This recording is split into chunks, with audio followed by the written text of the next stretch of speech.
এখন যে অঙ্কটা করতেছি এটা প্রশ্ন বলা আছে যদি y সমান সমান 5x প্লাস 4 এবং 5x প্লাস 8 ইকুয়াল 40 হয় তবে y সমান সমান what? তো এখন আমরা করতেছি যে 5x প্লাস 8 ইকুয়াল 40।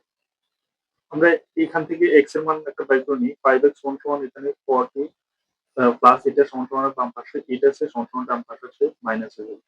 সমান সমান 32 বা 5x সমান সমান 32 বা x এখানে কোন অবস্থা আছে সমান সমানের ডান পাশে দিলে ভাগ হয়ে যাবে 32/5 5 দিয়ে 32 তে ভাগ যায় না। আচ্ছা x এর যে মানটা আছে আমরা এইভাবে রেখে দিই।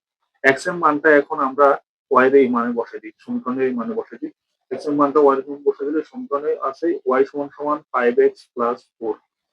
তো আমরা y এর মান আমাদেরকে y এর মান বের করতে হবে। তো আমরা 5 ইনটু x এর মানটা আছে কি 32/5 আর প্লাস 4। তো 5 এটা উপরের সংখ্যা আর এটা নিচের সংখ্যা। উপরে নিচে যদি আমরা কাটি নিই এখানে থাকে 32 প্লাস 4 সমান সমান 36 এটাই আনসার।